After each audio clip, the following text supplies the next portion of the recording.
현재 시각 8시 25분 지나갑니다. 지금 보시고 계신 머니쇼는 SBS BG앱과 유튜브에서 실시간 시청이 가능합니다. 또 다양한 주식 정보 원하시는 분들은요, 카카오톡 채널에서 머니를 검색하셔서 친구 추가하시면 됩니다.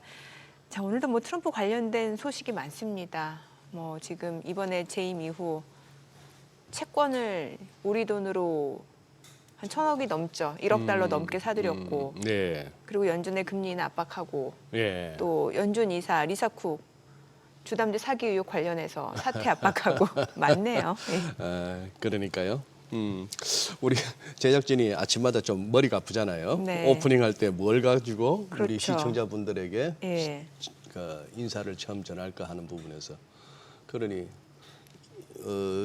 지난번에 쿠글러 이사 자진 사임 이후에 이제 또 스티브 미란을 현재 지명해 놓은 상태고 네. 그렇게 되면은 이사회 7명 가운데 기존에 자기가 임명했던 2명에다가 스티브 미란 3명 이번에 리사 쿡 저 화면에 나오는 흑인 여성이죠. 최초의 흑인 여성 연준 그랬었죠. 이사죠. 예. 예.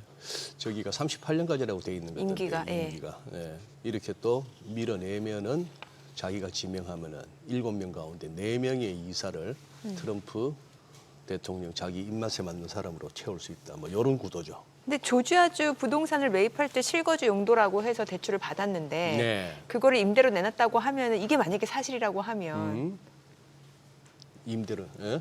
임대로 내놨다는 거예요. 임대로. 예, 그러니까 그 조지아주 부동산을 매입할 때 때 실거주 용도로 제출했어요, 서류를. 예, 예. 그렇게 해서 대출을 받았는데 2022년에 그걸 이제 내놨다는 거 네, 임대. 예. 그 얘기는 실거주를 안 한다는 얘기잖아요. 예.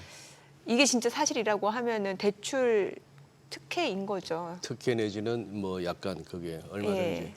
일단 찍혔다는 거고. 그렇죠. 이게 일단은 사실인지 여부가 찍혔다는 중요할 거고 것 권력자에게 찍혔다는 것이고 예. 그리고 저걸 갖다가 또 지금 주택금융청이죠. 그 청장인 그 젊은 친구가 아주 트럼프 충성파인데 열일하고 있습니다. 그 파월 그 공사비 가지고도 그렇게 사임해야 된다고 했던 그 양반이 이번에 이 일까지 했는데 그래요. 이것뿐만 아니라 아까 소개해드렸던 안전 뭐였죠? 무슨 관세 법안, 예. 저기 안전무역 법안이라고 안전무역 나오네요. 법안. 안전무역 법안. 뭐가 안전한지 자기들한테는 안전한지 몰라도 갈수록 이제 정리가 안 됩니다. 정리가 안 돼. 지금 우리나라에 적용되는 관세율이 15%인지 25%인지 일부 보도에는 아직도 50%를 두드려 맞고 있는 데도 있다 그러고 도대체가 하나도 확실한 게 없네요.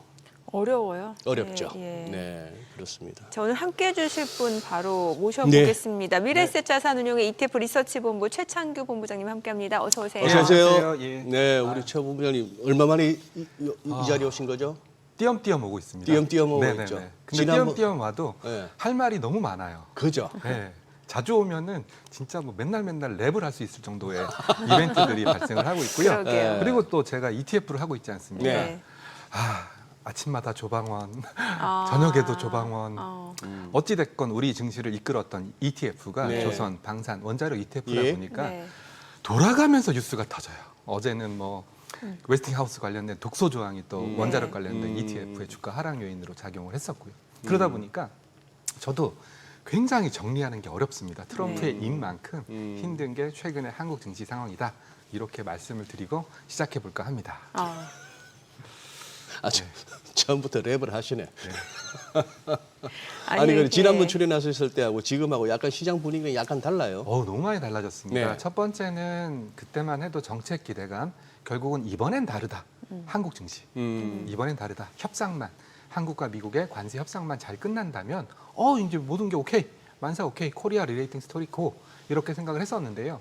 결국은 시장 참여자들의 눈높이를 맞추지 못한 세제 개편안이 나와버렸고요. 네. 네. 그리고 어찌됐건 조선, 방산 같은 경우에는 미중 관세 협상에도 불구하고 모멘텀이 굉장히 살아있는 그런 섹터였거든요. 네. 근데 차트를 보시면 둘 다 공이 부러졌어요. 부러졌다. 네. 그런데다가 원자력 같은 경우에는 우리가 어쩔 수 없는 우리가 웨스팅하우스와 또는 미국 정부와 협상을 통해서 풀어낼 수 없거든요. 그 계약을. 그 독소 조항을 빼내려면 피를 빨아내야 되는데 지금 상황에서는 되돌릴 수 없는 상황까지 왔기 때문에 그리고 또 가장 치명적인 게 뭐냐면 우리가 원전 자립, 팀 코리아를 외치면서 민관이 합작해서 한국 원전을 수출하겠다라는 것이 이번 원전 이슈의 가장 큰 캐털리스트였거든요. 예. 근데 그게 웨스팅하우스와의 계약으로 인해서 우리가 수출 못하는 지역이 너무 많아졌어요. 네, 우리가 수출 못하는 지역, 우리가 수출할 수 있는 지역이 굉장히 좁아졌어요. 이런 부분들이 어떻게 해야 되나, 저 같은 뭐 ETF를 담당하는 리서치 본부장도 어떻게 해야 되나, 이 상황을 어떻게 타개해야 되나 이런 고민이 생길 만큼 지금은 상황이 굉장히 어렵습니다. 뭐 다들 웨스팅하우스 어쩌고 저쩌고 뭐 독소조항 이렇게까지만 알고 있습니다. 조금 우리가 네. 디테일에 약하거든요. 네. 아니 웨스팅하우스하고 그 아시는 데까지 한번 설명을 해주죠. 뭐가 우리한테 안 좋다는 겁니까? 일단은 웨스팅하우스라는 회사에 대해서 먼저 알아봐야 네. 됩니다. 웨스팅하우스는 미국 기업이고요. 네. 미국의 원전 설계, 원전 유지, 원전 보수, 원전 해체까지 하는 원전 밸류체인을 완성한 회사입니다. 한 가지 이 웨스팅하우스가 갖고 있지 못한 부분이 있는데요. 원전 건설입니다. 시공이 약하다. 맞습니다. 네. 시공을 약하고요. 예. 원전에 관련된 원천 기술을 갖고 있는 하우스가 웨스팅하우스입니다. 원천 자, 기술. 근데 웨스팅하우스가 2006년부터 2018년까지 혹시 주인이 누구였는지 기억나시나요? 일본에 있는 원전 관련된 기업. 아 그래요? 도시바였습니다. 아, 도시바가 네, 최대 주주였다. 2006년부터 2018년까지 도시바였고요. 음흠. 그때까지만 해도 2006년부터 2018년 생각해 보시면 그때는 전 세계적인 기류가 탈원전이었습니다. 네. 그때는 그랬죠. 네, 그리고 또 일본에서 큰 사고가 일어났었죠. 후쿠시마. 후쿠시마. 네, 그러면서 그 웨스팅하우스가 파산했습니다. 아하. 네, 그러면서 야 한국에 있는 원전 기업들이요, 우리 웨스팅하우스 인수해 줄래? 이렇게 제안도 들어왔었습니다. 그때까지만 해도 전반적인 그 분위기는 탈원전 분위기였기 때문에 네. 아니 내가 뭐하러 웨스팅하우스를 사? 그랬는데 예. 이제 탈원전에서 오히려 에너지가 부족하니까 맞아요. 다시 네. 원전으로 돌아서게 됐고요. 음. 한국에 있는 원전 기술이 웨스팅하우스에 원전 소스를 갖다가 개발한 겁니다. 네. 결국은 원천 기술은 웨스팅하우스, 그 기술을 독자적으로 좀 더 가미해서 개발한 것이 최근에 체코라든지 UAE에 수출한 원전 기술들입니다. 예. 그러다 보니까 원천 기술을 갖고 있는 웨스팅하우스 입장에서는 음흠. 어렵쇼 애들 봐라. 우리 기술 갖고 네가 원전 개발했잖아. 기술 사용료 내. 음흠. 그리고 기술 사용료 내는 것뿐만 아니라 우리 자재도 갖다 써. 그래서 원전 한 기당 참고로 체코 두코바니 원전이 2기고요. 한 13조 정도 한 기당 13조 정도 되는데 1조 정도의 기술 사용료와 건설 기자재 구매 비용을 지불을 해야 됩니다. 그러니까 우리는 원전 13조를 팔았지만 기본적으로 12조 그러니까 1조만큼은 웨스팅하우스한테 주고 12조 매출해서 우리의 이익을 땡겨가야 되는 그런 부분들이니까 어차피 그 1조 한번 디테일로 가봅시다. 그 네. 1조라고 자꾸 이제 기사에는 나오니까 예, 1조를 날로 주는 것이 얘기합니다만 그 중에는 네. 기자재 구입비도 맞습니다. 포함되는 거죠. 정확하게 말씀드리겠습니다. 1조 중에서 2,600억은 기술 라이센스입니다. 그러니까 네, 기술 라이센스고요. 나머지 9천억 정도가 건자재를 구매해서 사용하는 비용입니다. 어차피 웨스팅하우스가 아니더라도 드는 비용이잖아요. 네, 그렇습니다. 그걸 갖다가 마치 1조를 날로 다 그냥 실제로는 정확하게 따지면 2,600억이 그렇죠. 기술 사용료죠. 네. 그런데다가 제가 이제 앞서서 말씀드렸던 것처럼 가장 치명적인 부분은 앞으로 우리가 SMR이라든지 네. 모듈형 원전을 수출해야 되지 않습니까? 네, 네. 수출할 때 미국이라든지 뭐 유럽 같은 경우에는 당연히 누가 하겠습니까? 한국이 할까요? 웨스팅하우스가 할까요? 웨스팅하우스가 하겠죠. 그러면 우리는 웨스팅하우스가 진출을 못하는 지역밖에 수출 라이센스가 웨스팅하우스가 있으니까 네. 못하는 지역밖에 수출을 할 수밖에 없고요. 못하는 지역이 좀 굵직굵직한 원전 핵심적인 지역은 지금은 뭐니 해도 유럽이거든요. 네. 근데 유럽은 못하니까 유럽을 제외한 미국을 제외한 나머지 지역밖에 할 수가 없고요. 나머지 지역이라고 해봤자 지금 상황에서 떠오르는 지역은 중동, 베트남 요 정도밖에 안 되기 때문에 결국은 우리가 전 세계를 대상으로 세일즈를 해야 되는데 네. 전 세계가 아니라 일부 지역을 대상으로 세일즈를 할 수밖에 없기 때문에 이 부분에 대해서 투자자들이 굉장히 실망을 한 겁니다. 그러니까 뭔가 웨스팅하우스 기술 사용료를 주는 것보다 더 큰 네. 이슈는 수출 지역에 제한이 생기는 맞습니다. 거가. 또 웨스팅하우스의 기술 우리가 여기에 우리 원전 수출할 건데 허가해 줄래? 이렇게 허락을 받고 수출을 해야 되는 그런 좀 아이러니한 상황이 돼버린 그게 거죠. 계약이 그렇게 돼 있었다 그렇습니다. 이거예요. 그래서 뭐 지금에서 저희처럼 투자업체에 있는 사람들 입장에서는 그럴 바에는 웨스팅하우스를 인수해서 그 원천 기술을 확보했어야 되지 않냐 이런 때늦은 후회를 하고 있는 그럴 거죠. 수 있겠네요. 네. 그러다 보니까 결국은 원전에 관련된 특히 뭐 한국의 원전의 가장 큰 핵심은 팀 코리아, 즉 정부와 네. 민간이 합작해서 한꺼번에 세일즈를 패키지로 세일즈 나가는, 거기에다가 원전은 대규모 자금이 들어가는 공사다 보니까 금융 파이낸스도 굉장히 중요하거든요. 네. 금융까지 붙여가지고 자본 조달까지 해서 건설까지 하는 것이 우리의 시나리오였는데 이 시나리오가 약간 삐걱거리기 시작한 거죠. 그러니까 체코도 그러면은 지금 채권은 이미 다 끝났는데 끝난 결국은 끝난 지역 외에 여기서는 또 마진이 그만큼 빠지지 예, 않습니까? 예, 예. 기술 사용료를 내야 또 되니까. 내야 되니까. 예, 마진이 빠지는 데다가 수익성 문제가 생길 수 있는 거고요. 당장은 수익성 문제가 우리의 발목을 잡는 거고 수익성뿐만 아니라 포텐셜, 더 나은 지역으로 나가서 더 크게 원전을 지어야 되는데 이게 발목을 잡혔다라는 게 원전 관련된 종목이나 ETF의 가장 큰 문제가 되고 있는 겁니다. 말씀을 들어보니까 이 원전 관련주들의 밸류에이션에 대해서 한번 시장이 고민할 만한 그렇죠. 어떤 이슈는 되네요. 결국은 조선도 마찬가지고요. 조선도 어떤 마찬가지냐면 대규모 수주가 네. 핵심적인 산업들이지 않습니까? 올해 네. 아직 신규 수준은 없는 거. 삼성중공업 같은 경우에는 LNG 수주를 잘 받고 있습니다. 그래요? 올해 신규 수주가 네, 있어요? 그렇습니다. 삼성중공업이나 하나오션 같은 경우 신규 수주도 받고 있고 네. 또 뭐니 해도 에너지가 부족하니까 해양 플랜트 다시 한번 그런 쪽이 조선의 모멘텀이 돼서 조선주가 그나마 잘 갔었는데 원전 같은 경우에도 똑같습니다. 수주를 받아야 되는데 지금 수주를 받을 수 있는 지역이 제한되다 보니까 사람들이 답답해하는 겁니다. 조선 쪽은 왜? 조선 쪽은 아직은 괜찮습니다. 조선 쪽은 근데 조선 쪽도 최근에 장이 흔들리면서 장이 흔들려서 그렇습니다. 장이 흔들려서? 그런데다가 차트를 보시면 조선, 방산, 원자력 정도의 차이는 있습니다. 거의 비슷한 모습입니다. 그래요. 다 이렇게 가다가 고점에서 약간 횡보하다가 이번 증시 조정 때 확 빠지는 그런 비슷한 모습을 보여주고 있기 때문에 그래서 이제 이 트로이카가 결국은 어느 정도 안정을 찾느냐 그리고 다시 한번 리바운딩을 해주느냐가 올 하반기 코스피가 3,300, 3,400, 3,500 갈 수 있는지의 가장 핵심적인 내용들입니다. 아, 조방원의 역할이 큰 거예요. 그렇습니다. 왜냐하면 지금 코스피 200 중에서 4등이 하나에어로거든요. 그렇죠. 네, 예, 하나 4등이 하나여로 10등 안에 20등 안에 조방원 주식들이 포진하고 있기 때문에 물론 삼성전자나 하이닉스 비중이 제일 커서 뭐 이따가 말씀드리겠지만 미국의 칩스 이후에 지분 내놔라 이렇게 예, 요구하고 지금. 있지 않습니까? 네네. 뭐 그런 것뿐만 아니라 반도체, 조선, 방산, 원자력 결국 이 네 마리의 토끼들이 잘 달려줘야 하반기 우리가 염원하고 있는 뭐 3,500을 넘어서 4,000, 5,000까지 갈 수 있는 중요한 키이기 때문에 이 부분에 대해서 좀 꼼꼼하게 시장이 보고 있는 겁니다. 우리 지금 최 본부장 지금 근무하시는 미래에셋 자산운용에서 네. 조방원 ETF 출시했다고 한 사나흘 전에 아주 대스특필 됐어요. 전반적으로. 네네네네. 그렇다고 해서 조선 방산 원전 관련해서 ETF가 없었던 건 아니잖아요. 기존에. 없었던 건 아닌데요. 한 회사에서 그렇게 세 마리의 용을 갖고 있었던 케이스는 없었기 때문에 저희가 말씀을 드렸던 거고요. 그 ETF에는 그러면 조선과 방산 원전이 다 그 안에 들어있는 거예요, 포트에? 네, 각각 따로 있습니다. 조선 ETF 따로, 방산 ETF 따로, 원자력 ETF 따로 있고요.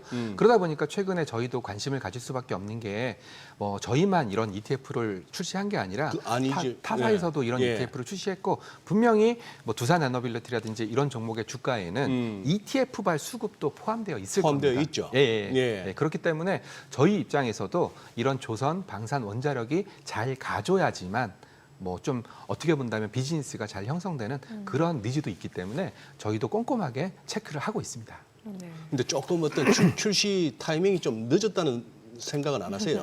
근데 그거는 어쩔 수 없는 부분이라고 생각을 합니다. 저희가 바닥에서 상품을 출시하면 굉장히 좋고 투자자분들 좋을 텐데 바닥에서 출시하면 관심이 없습니다. 아, 그렇죠. 그것도 네, 맞는 관심이 얘기죠. 없습니다. 장사가 안 된다. 관심이 없습니다. 그렇죠. 그리고 또 ETF의 특성상 초창기에 이슈화되지 않는다면 그 ETF가 좀 어떻게 본다면 사람들의 이목에 눈에 잘 띄기가 어려운데 이 이유가 뭔지 아세요? 뭐예요? 지금 상장된 ETF가 무려 1,011개입니다. 그래요. 엄청 많네요. 네, 1,011개다 보니까 좀 저희도 굉장히 그게 고민스러워요. 어떻게 하면 차별화를 시킬지, 투자자들의 눈높이에 맞출지, 그리고 마켓 타이밍까지 맞으면 너무나 좋겠지만 이 세 박자를 다 맞춰야 되기 때문에 좀 약간 후행적인 부분에 대해서는 저희도 인정하는 부분이고 그 후행적인 부분을 좀 땡기기 위해서 굉장히 노력을 하고 있어요.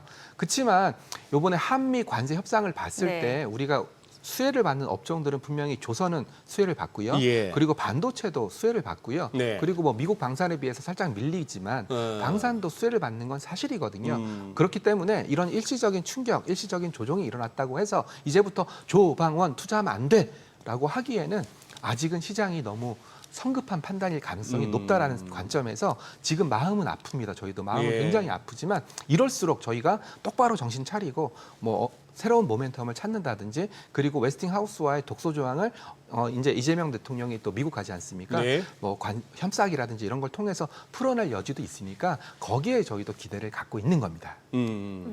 저희 머니쇼가 그래도 보면은 타 프로그램에 비해서 ETF에 대해서 제법 이렇게 맞습니다. 할애하는 프로그램이에요. 맞습니다. 초기에는 거의 뭐 2주 간격으로 이렇게 다루다가 요즘은 월 1회 꼴입니다만 네.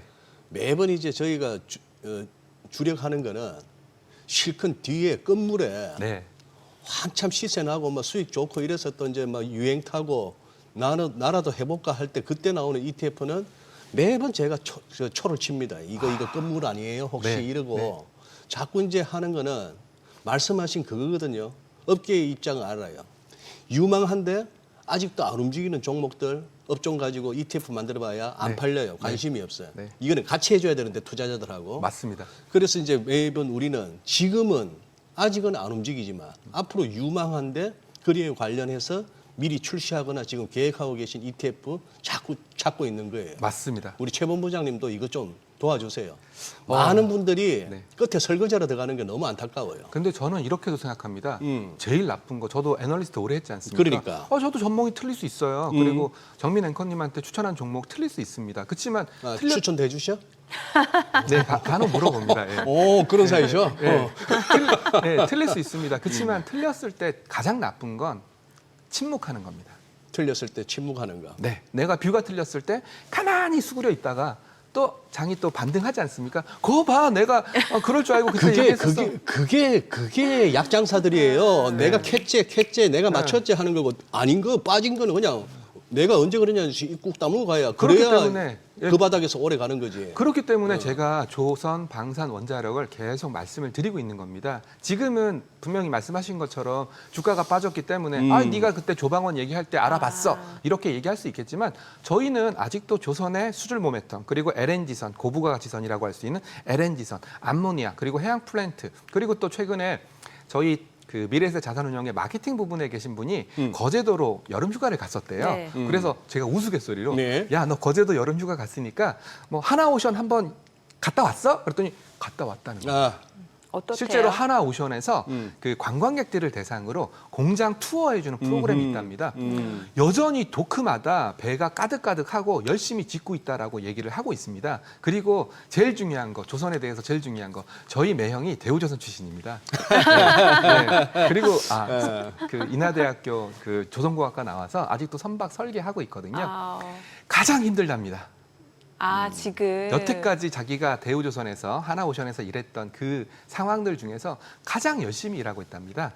그래서 그런 것들을 봤을 때 우리가 하나오션의 내부인이 아니기 때문에 조선의 내부에 들어가서 얼마나 수주를 받는지 매출이 얼마나 일어나는지 볼 수 없는 그런 외부자 입장에서는 그런 현상들을 통해서 파악을 할 수밖에 없는데 아직도 조선업 같은 경우에는 그 정도로 바쁘게 일할 정도로 참고로 매형이니까 저보다 나이가 많겠죠. 이제 내일 모레면 은퇴하실 양반인데 아직도 그렇게 바쁘게 일을 하고 있답니다. 그런 걸 봤을 때는 조선업 괜찮다라고 생각을 하고 있고요. 방산 얘기 잠깐 드리면 네. 한국 방산 뭐 당연히 트럼프 입장에서는 보잉 사주세요. 로키드 마틴 사주세요. 이렇게 세일즈를 할 거지 않습니까? 그렇지만 우리가 보잉이나 로키드 마틴이 갖고 있지 않은 가격 경쟁력, 그리고 가성비, 그리고 또 최근에는 굉장히 훌륭한 성능, 그리고 또 우리가 그동안 미국에 진출하지 못했던 여타 지역까지 진출을 할 수 있는 예. 수출 모멘텀 이런 예. 것들을 갖추고 있기 때문에 저는 방산도 그렇게 나쁘지 않은 상황이다. 그리고 원자력은 계속 반복적으로 말씀드리고 있지만 이제는 우리가 어느 정도 그런 독소 조항에 대해서 인지를 했고 그리고 그 독소 조항에 대해서 인지를 했기 때문에 우리 정부가 또는 관계자들이 또 실무적인 협력을 통해서 그래서 풀어낼 가능성도 있으니까 그런 부분들도 주목을 해주십사라고 말씀을 드린 거고요. 그리고 가장 중요한 거 실적이 안 나오면 모든 게 헛방이지 않습니까? 예. 근데 조선업, 방산, 원자력 다 실적이 나오고 있는 그런 상황인데다가 또 어떻게 본다면 주가가 최근에 조정을 받아줬으니까 드디어 내가 사고 싶었던 조방원을 낮은 가격에 살 수 있겠네라고 하는 그런 매수 심리도 자극할 수 있다 이렇게 생각을 하고 있습니다. 또 한 가지만 더 보탠다면 최근에 우리나라 증시를 이끌었던 그런 4대 섹터가 뷰티였지 않습니까? 네네. 네, 제 의견은 아니고요. 하나투자증권의 박종대 위원의 최근에 뷰티 관련된 보고서 제목이 혹시 뭔지 아세요? 뭐예요? 썸머 세일. 썸머 세일. 네. 아, 썸머 그러니까 지금 세일. 저가에 살 수 있는 기회다. 맞습니다. 그래서 오히려 우리가 지금 주가가 빠졌기 때문에 네가 틀렸어, 맞았어 이렇게 원색적인 얘기를 하기보다는 오히려 지금 이 정도 빠졌을 때 오히려 살 수 있는 기회가 아닐까? 또는 뭐 물리신 분들도 분명히 계실 겁니다. 네. 뭐 10%, 20% 물리신 분들도 계실 텐데 오히려 좀 저가 매수를 해서 나의 매입 단가를 낮출 수 있는 기회가 아닐까? 저는 그렇게 좀 냉정하게 바라보는 그런 시각이 됐으면 좋겠다. 그래서 저는 침묵하지 않겠다. 이렇게 말씀을 드리고 있습니다. 아, 지금 우리 시청자분께서 하셨는 이게 하나 뭘 올리셨는데 이거 우리 최 본부장께서 답하실 수 있을 내용 같아요. 네. 타이거 괴리율 좀 맞춰 주십시오. 어떤 ETF인지 혹시 물어봐도 될까요? 그래서 뭔 하루 종일 마이너스 1%대입니까? 이렇게 올리셨는데 네. 이 괴리율이 뭐죠? 괴리율이라는 게 뭐냐면 ETF는 기초지수가 있습니다. 네. 모든 ETF는 기초지수가 반드시 필요하고요. 기초지수가 네, 기초지수가. 엄마 아빠가 반드시 필요하고요. 음. 그 엄마 아빠랑 똑같이 생겨야 되는 것이 ETF의 숙명입니다. 엄마 아빠 얼굴과 제 얼굴이 다르다면 그거 좀 사고죠. 네, 사고죠. 맞습니다. 뭐 제가 슈퍼 아저씨를 닮았다거나 네. 이러면 이상한 거지. 네. 이 정도까지는 아니었는데. 네. 그래서 결국은 ETF는 엄마 아빠보다 더 훌륭하거나 엄마 아빠보다 모자르거나 이게 중요한 게 아니라 엄마 아빠와 같이 가야 됩니다. 네. 엄마 아빠와 벗어나는 정도를 괴리율이라고 네. 부르는 거고요. 음흠. 이 괴리율이 일어나는 경우는 두 가지가 있습니다. 첫 번째는 수급적인 요인. 수급적인 요인. 예, ETF는 거래되는 상품이다 보니까 매수세가 일시에 몰린다든지 매도세가 일시에 몰린다면 ETF 가격은 영향을 받을 수밖에 없고 그러면은 그 엄마 아빠하고 따로 놀 수가 있단 예, 말이죠. 뭐 예를 들어서 뭐 외부적인 환경이라든지 내가 사우디아라비아에 가서 열심히 일하면은 엄마 아빠는 얼굴이 하얗더라도 저는 얼굴이 까만 수 있지 않습니까? 그렇죠, 그렇죠. 네, 그런 외부적인 요인이 발생할 수 있고요. 그리고 또 제가 사우디아라비아라는 표현을 드렸는데 해외 상품 같은 경우에는 그런 현상이 일어날 수 있습니다. 뭐 예를 들어서 중국을 기초자산으로 하고 있는 ETF는 지금 중국장 안 열렸지 않습니까? 네. 안 열렸는데 또 중국 ETF는 한국에서 9시에 거래가 되거든요. 또 이런 시차 그리고 환율 이런 부분들이 복합적으로 괴리율에 작용을 하기 때문에 어떤 ETF인지 좀 말씀 주시면 제가 뭐 속 시원하게 답변을 드리도록 하겠습니다. 네. 엄마 아빠 비유가 좀 괜찮았나요? 좋네요. 굉장히 쉬운 그 비유. 비유가 좋았는데 제 추임새가 좀 저급했네요. 죄송합니다. 아닙니다. 슈퍼 아저씨. 네, 죄송해요. 네. 제가 그래서 이제 가끔 가다가 뭐 마이너스의 괴리율이 나오면 나쁜 거고 플러스의 괴리율이 나오면 좋은 거 아니냐. 플러스 괴리율이라는 게 뭐냐면 엄마 아빠보다 훨씬 능가하는 거거든요. 근데 ETF는 일반적인 패시브 ETF는 플러스 트래킹 에러가 플러스 괴리율이 난다고 해도 좋은 건 아닙니다. 플러스가 나도 예, 일단은 최소화되는 게 네. 가장 베스트고요. 그래야 투자자들도 가장 안전하게 그 ETF를 사실 수가 있는 겁니다. 지금 그렇게 시청자분은 ETF를 주로 투자하시는 분이다 보니까 그 괴리율에 좀 민감하실 수 있는 결국은 마이너스 괴리율이라는 게 상황이네요. 뭐냐면 예. 기초지수는 100인데 예. 왜 나는 99에서 글쎄, 거래되고 있냐 글쎄. 이 얘기입니다. 어, 그래서 어. 지금 나는 99에 거래되니까 100에서 팔고 싶은데 어. 네. 99에서 거래되니까 내가 팔지도 못하고 일만큼 손해보고 있지 않냐 네. 이런 말씀을 하신 겁니다. 하신 건데 아까 이렇게 올리신 그 글에는 왜 하루 종일 마이너스 1%냐 이러시네. 네, 그거는 제가 한번 체크해 볼 거고요. 왜냐하면 그래요. ETF는 평가를 내립니다. 평가를 내릴 때 괴리율이 얼마냐, 그리고 보수가 얼마냐, 네. 그리고 괴리율이라는 게 매수효과와 또 매도효과 또 차이에 따라서 괴리율이 달라질 수 있거든요. 현재가가 매수효과가 현재가일 수도 있고 매도효과가 현재가일 수도 있습니다. 그래서 이런 것들을 다 종합적으로 평가하니까 저희 운용사 입장에서도 괴리율이 마이너스 1%로 하루 종일 유지된다. 굉장한 페널티 요인입니다. 네. 네, 그래서는 안 되는 요인들이니까 혹시 뭐 종목까지 적어주시면 제가 또 파악을 해보고 그리고 또 제가 담당하는 매니저랑 같은 부서에서 일하고 있거든요. 네. 그래서 혹시나 매니저가 실수했다면 매니저한테 뭐라고 하겠습니다. 예.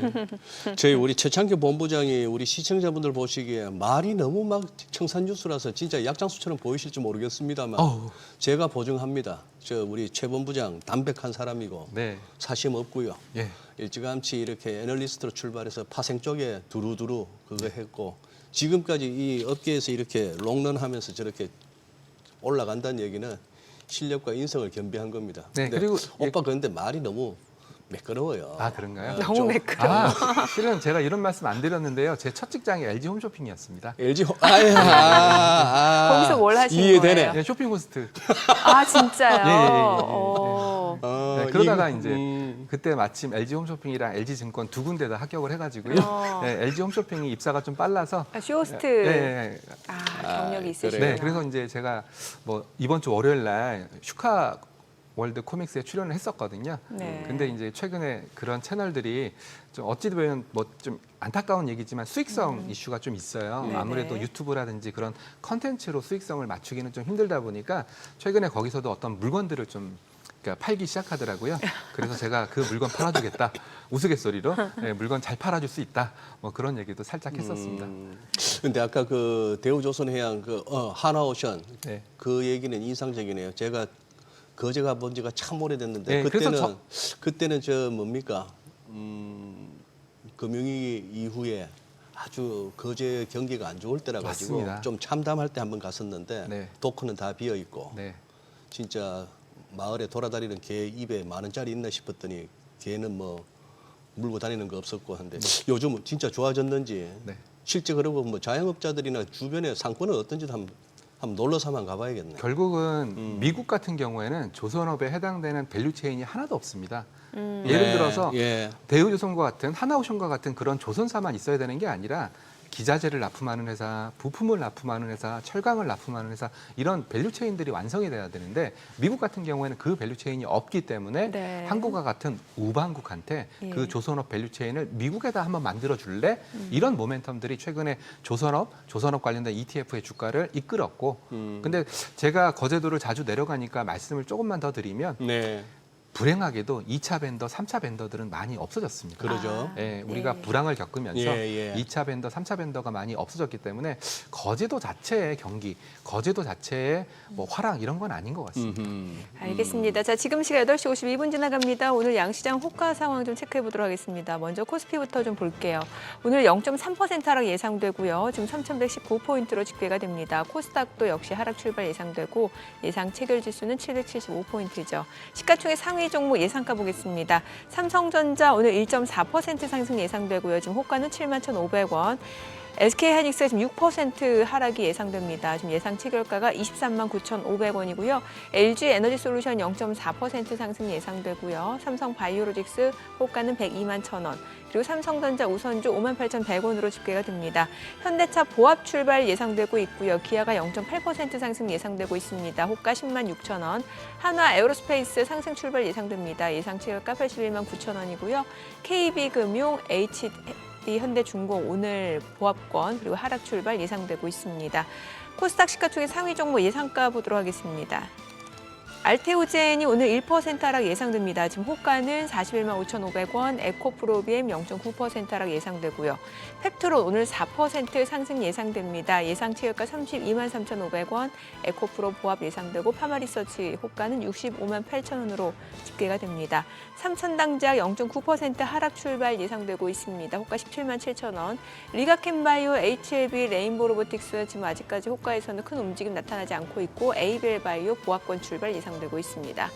이제 개장까지 한 6분가량 남았는데요.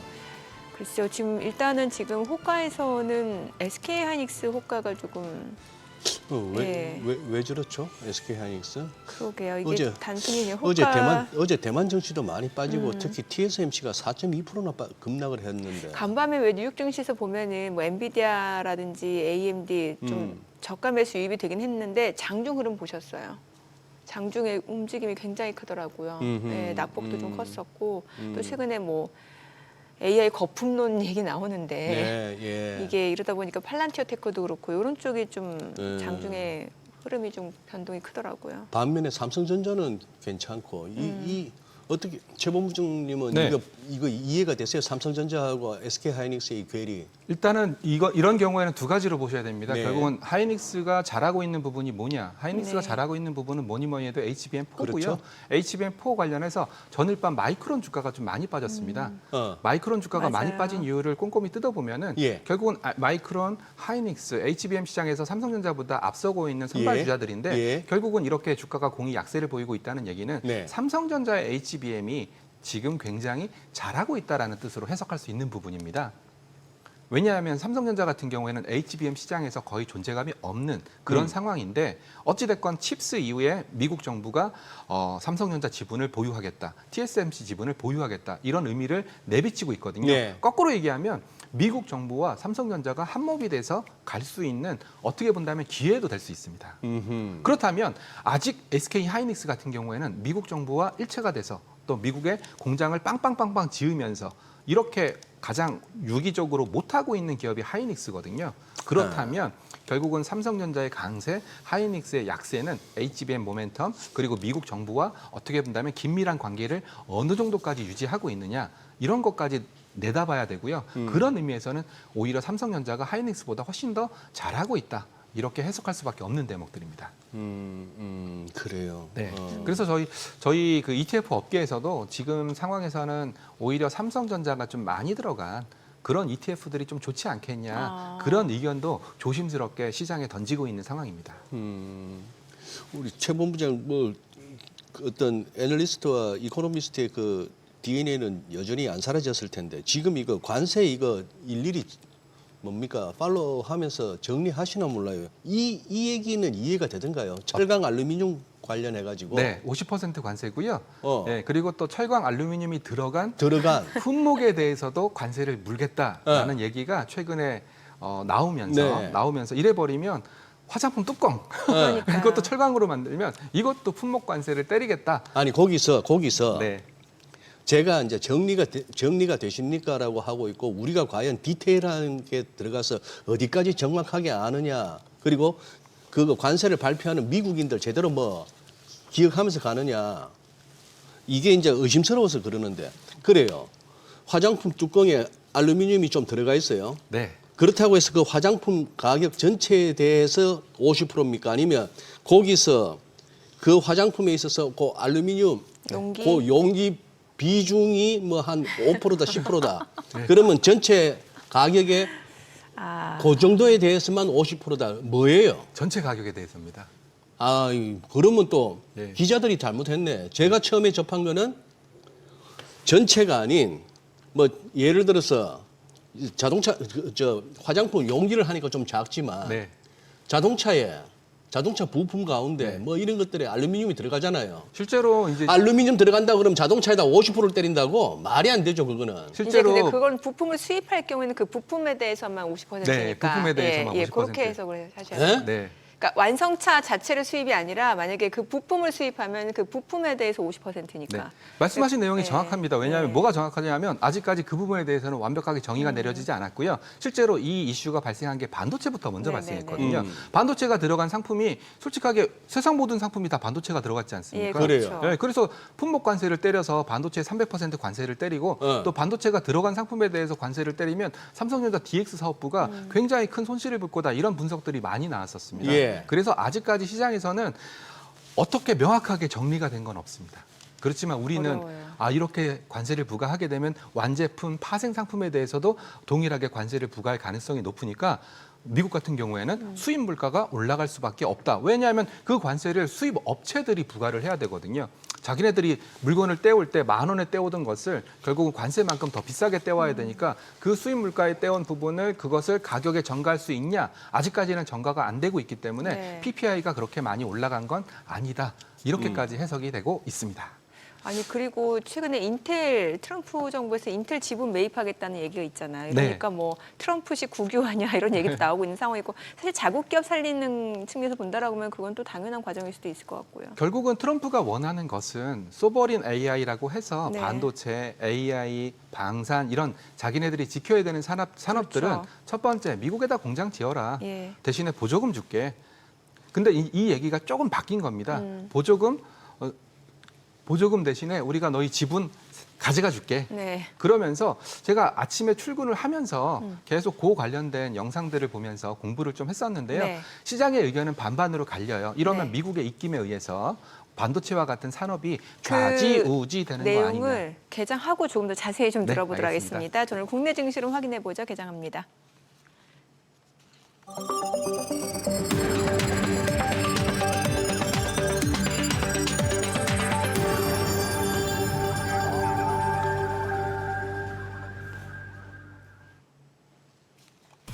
네, 8월 21일 목요일 국내 증시 개장했습니다. 간밤 뉴욕 증시 기술주 쪽에서 다시 한번 매도 물량이 나오는 상황이었습니다. 그래도 장중에 낙폭을 좀 빠르게 줄여내는 모습이었고요. 저가 매수세도 유입된 양상이었습니다. 대체로 자금은 뭐 경기방어주라든지 에너지 쪽으로 약간의 쏠림 현상이 있었던 것 같고요. 오늘 국내 증시 호가에서 글쎄요, SK하이닉스 좀 하락 출발 예상이 됐던 상황인데 양시장 먼저 출발 지수부터 좀 보도록 하겠습니다. 코스피는 0.3% 올라갑니다. 지금 3,140, 코스닥이 0.3% 올라갑니다. 780선이고요. 시가총액 상위 종목 시초가 보겠습니다. 삼성전자가 1.2% 올라갑니다. 71,400원이고요. SK하이닉스는 3% 떨어집니다. 지금 현재 24만 7천원, 그리고 LG 에너지솔루션 보합이고요. 삼성바이오로직스가 0.6% 올라갑니다. 102만 6천원. 삼성전자 우선주가 1.7% 상승 중이고요. 현대차가 0.2% 올라갑니다. 22만 1,000원이고요. 하나 에어로스페이스가 2.4% 올라갑니다. 83만 6천원. KB금융도 상승 중입니다. 11만 300원이고 기아가 지금 보합권이고 HD현대중공업 0.78% 올라갑니다. 코스닥 시가총액 상위 종목 시초가도 보겠습니다. 알테오젠 오늘 4일 만에 소폭 반등 보여줍니다. 지금 42만 1,500원이고요. 에코프로비엠은 1% 떨어집니다. 펩트론이 4% 이상 올라갑니다. 32만 4,500원. 에코프로 보합이고 파마리서치가 0.6% 올라갑니다. 삼천당제약 소폭 하락 출발 보여주고 있습니다. 그리고 리가캠바이오 0.2% 떨어지고요. HLB는 2.4% 올라갑니다. 39,100원이고 레인보로보틱스 보합이고요. 에이벨바이오가 81,300원 상승 흐름 보여주고 있습니다. 오늘 시장에서 특징을 보여주고 있는 섹터 종목 보도록 하겠습니다. 조선주입니다. 오늘 대한조선이 1.3% 상승합니다. 83,600원이고요. 하나오션도 지금 0.9% 오름세입니다. 지금 106,200원, HD한국조선해양 강보합권이고 그리고 지금 HD현대 위포가 0.7% 상승 흐름 보여주고 있는 상황이고요. 오늘 펩트론 보셨다시피 비만 치료제 쪽 흐름이 좋아요. 지금 블루엠텍이 5% 강세입니다. 6,600원, 펩트론 4% 상승 중이고 G2G 바이오, 인벤티지랩 모두 2% 이상 올라갑니다. 올릭스 일동제약도 1% 상승 보여주고 있고요. 샤페론, 넥스턴 바이오, 신신제약 다 1% 이상 올라갑니다. D&D 파마텍도 0.7% 상승 흐름 보여주고 있습니다. 그리고 오늘 네이버 카카오도 양호한 흐름이 좀 이어지네요. 0.9%가량 상승세 이어지고 있는 모습이고 글쎄요. 오늘 뭐 제약바이오, 의료 AI 쪽이 좀 움직임이 나타납니다. 지금 시어스 테크놀로지가 2.7% 올라가고요. 셀바스 AI, JLK, 시어스 테크놀로지, 노을, 이지케어텍 상승 흐름 보여주고 있는 상황입니다. 다만 뭐 지금 보시다시피 일부 종목을 제외하고는 뭔가 좀 상승 온기가 좀 확산되는 분위기는 아니고요. 좀 쏠림 현상이 좀 이어지는 것 같습니다. 수급 상황 좀 체크해 보도록 하겠습니다. 오늘 유가증권 시장에서는 개인 투자자가 952억 원 순매수, 기관 70억 원 매수 우위, 외국인은 1,047억 원 매도 우위입니다. 코스닥에서 개인 투자자는 586억 원 매수 우위고요. 외국인과 기관은 각각 266억 원, 297억 원 순매도를 나타내고 있습니다. 환율 체크해 보겠습니다. 달러 환율입니다.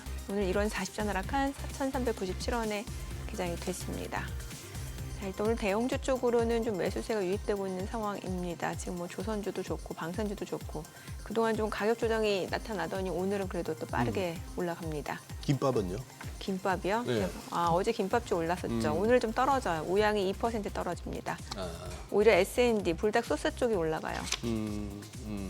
야, 또 지금 자막 나오네요. 20일까지 수출 7.6% 증가, 대미 수출은 2.7% 감소. 지난 초순 1월 1일부터 10일까지 수출입 지표보다는 그래도 좀 개선된 양상이네요. 야, 환율도 어제 거의 1,400원 턱 밑이었는데 살짝 약보합. 그런 상황. 아니 앞서 그 얘기 좀 들어봐야 될 것 같아요. 예. 반도체 쪽 인텔 뭐 지분 매입하고 네. 삼성전자도 뭐 검토 중이라는 얘기 있었잖아요. 네네네. 예, 예. 결국은 미국은 칩스라는 반도체 지원법을 통해서 보조금을 줄 테니까 미국에다 공장을 지을래? 공장을 지어서 미국 반도체 경기를 활성화시킨다면 우리가 보조금을 줄 수 있어. 실제로 보조금도 많이 지급을 했었습니다. 그랬더니 미국에 있는 최근에 상무부에 있는 하워드 러트닉 장관이 네. 알았어, 보조금 줬으니까 인텔한테 보조금 줬으니까 109억 달러 규모의 보조금을 줬대요. 네네. 야, 보조금 줬으니까 지분 줘. 그러니까 결국은 이것을 인텔뿐만 아니라 뭐 삼성전자, TSMC, 마이크론 이런 글로벌 주요 반도체 기업들한테 보조금을 지급했던 글로벌 반도체 기업들한테도 야, 보조금 지원했어. 우리가 100억 달러 지원했으니까 네. 100억 달러에 해당되는 지분 줘. 이렇게 요구를 하고 있습니다. 네. 그렇다면 솔직하게 얘기해서 제가 삼성전자라면 아니야, 보조금은 우리가 공짜로 받은 게 아니라 보조금을 받은 대신에 너희 미국에 투자했잖아. 그렇죠. 공장 지었잖아. 우리가 그만큼 투자를 했기 때문에 거기에 대한 너희가 비용을 같이 부담하는 차원에서 보조금 준 거 아니야? 이렇게 반발을 하고 있고 네. 미국 입장에서는 아니야, 보조금 공짜 아니었어. 보조금 공짜 아니었고 내가 돈 줬잖아. 돈 줬으니까 거기에 해당되는 지분 줘. 이게 최근에 나오고 있는 미국의 반도체 관련된 움직임들입니다. 그러면 일단 업계 입장에서는 이제 반발을 하고 있어요. 어떻게 반발하고 있냐면 아니 보조금을 줘야 우리도 대규모 공장 설비 투자를 하기 위해서는 돈이 많이 들어가는데 너희가 보조금을 그나마 좀 주니까 우리가 할 수 있었던 거 아니야? 그러면 지분 달라는 것은 앞으로 보조금 안 주겠다는 의미 아니야? 이렇게 좀 반발을 하고 있고요.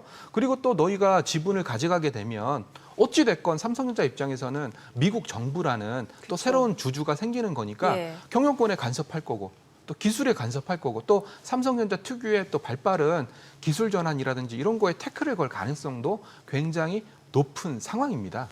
그래서 업계에서 반발을 하고 있는 거고요. 그렇지만 또 좋게 보려고 하는 의미도 있습니다. 야, 미국 정부가 주주로 들어왔어. 너희 경영과 함께 하니까 너희는 일단 미국 정부와 한 몸이 돼서 움직이는 거잖아. 어찌 본다면 전 세계적으로 반도체 경기에 반도체 사이클의 가장 큰 손이 미국이고 그리고 AI를 필두로 한 AI 관련된 산업을 제일 잘하는 게 미국이라면 미국 정부와 손잡아서 같이 엔비디아를 공략한다든지 새로운 거래 상대방을 뚫을 수 있잖아. 이거는 어떻게 본다면 절호의 기회가 될 수 있는 것도 아니야 라는 두 가지 양날의 칼날이 공존하고 있습니다. 그러니까 결국은 미국 정부 입장에서는 자국 반도체 산업을 좀 더 단단하게 그러게요. 자국 중심으로 예. 묶어내기 위해서 그리고 절대 뭐 중국에 수출하지 마. 그리고 중국도 똑같은 움직임을 보이고 있거든요. 중국 같은 경우에는 반도체 장비부터 반도체 완성품까지 우리 중국인의 힘으로 하자. 그런 움직임들을 보여주고 있기 때문에 미국과 중국의 반도체 패권 전쟁 속에서 이런 요구까지 나왔다라고 해석을 하셔야 됩니다. 저는 요즘 이제 자꾸 이제 이렇게 이런 의심까지 드는 겁니다. 바이든 집권 때 칩스법에 따라서 주는 보조금이었잖아요. 네, 그렇습니다. 그러다가 이제 트럼프 집권기에 오니까 그거 공짜 아니야. 그래, 공짜 아니야. 이렇게 되는 거예요. 예. 자, 그러면은 트럼프 임기 이후에 결과는 어떻게 될지 모릅니다만 다시 또 민주당 쪽으로 넘어간다고 한다면은 또 네. 달라질 수 있는 거 아니에요? 또 달라질 수 있습니다. 이래가지고야 이게 뭘 참?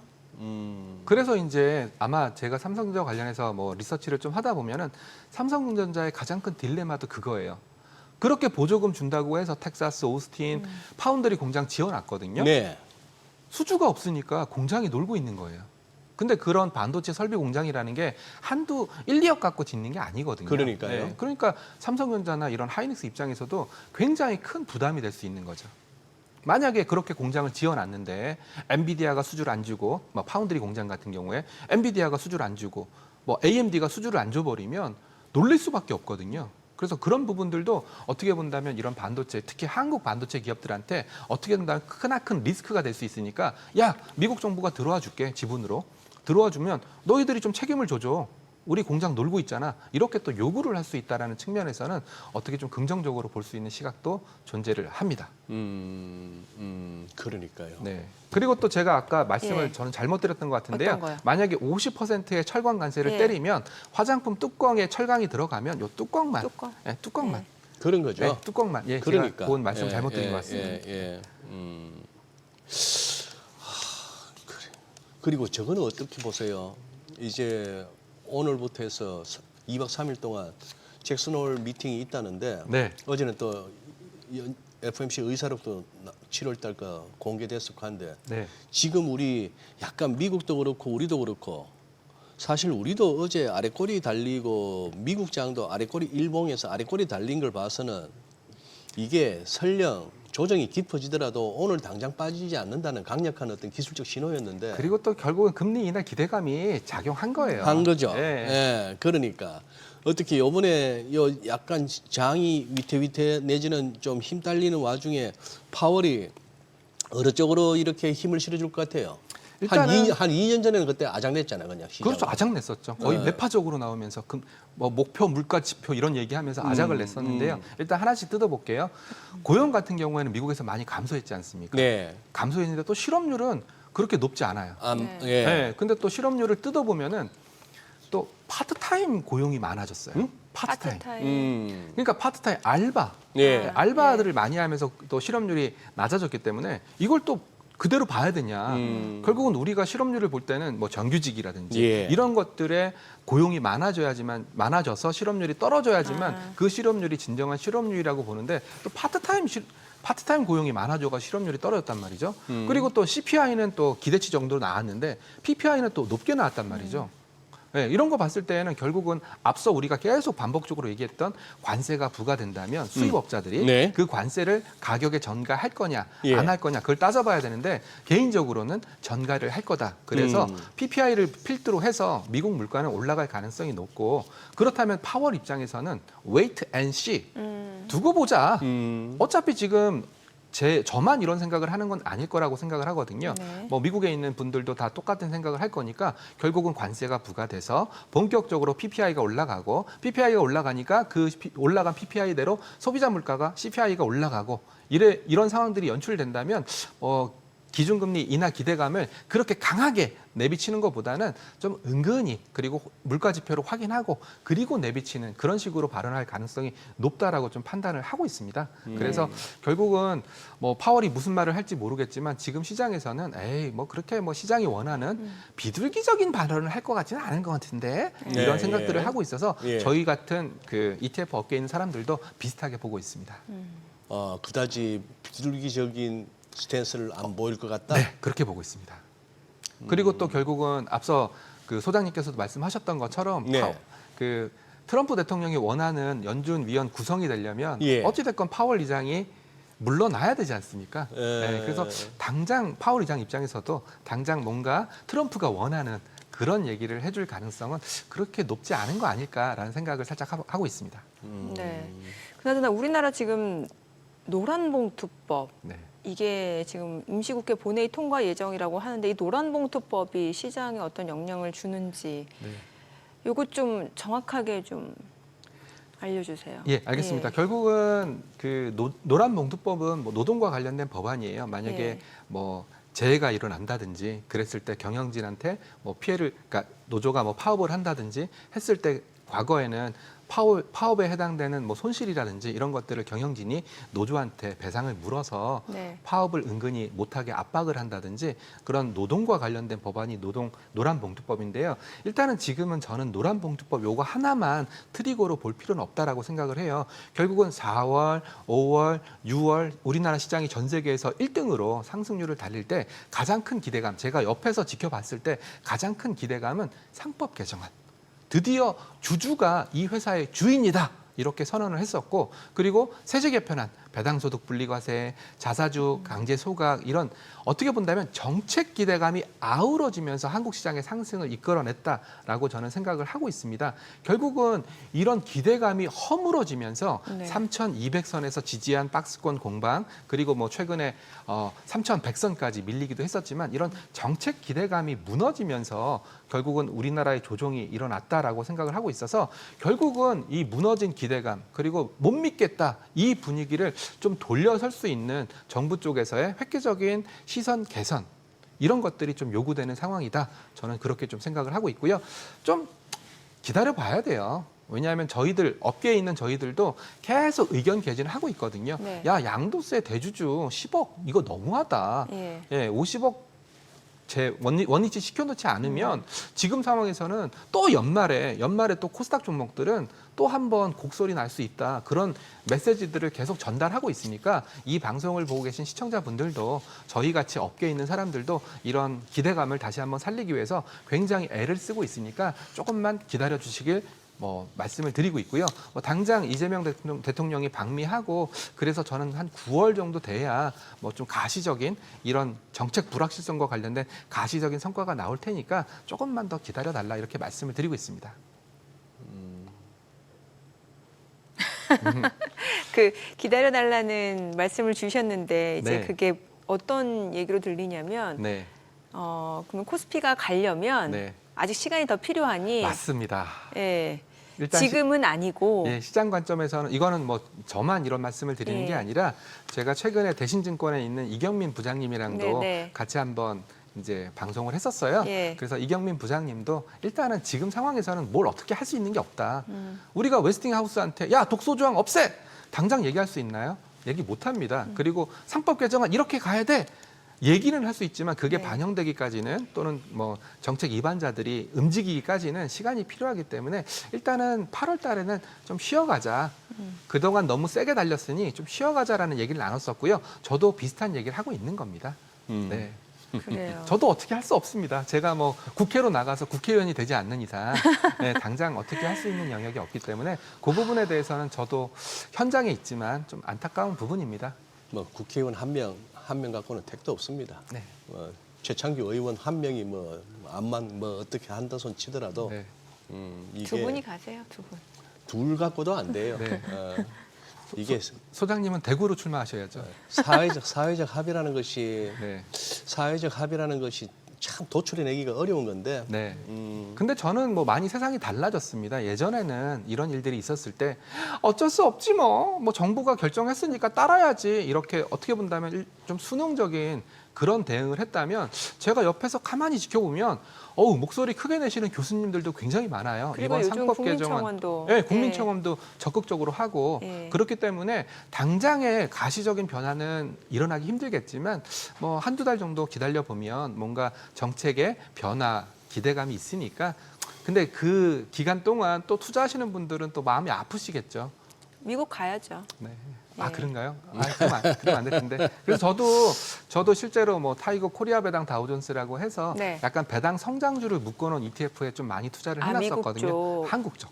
한국 쪽? 코리아 배당. 코리아 배당. 네, 뒤에 다우존스가 붙어서 네. 이거 미국 거 아니야라고 네. 생각할 수 있겠지만 이 다우존스라는 회사가 지수사예요.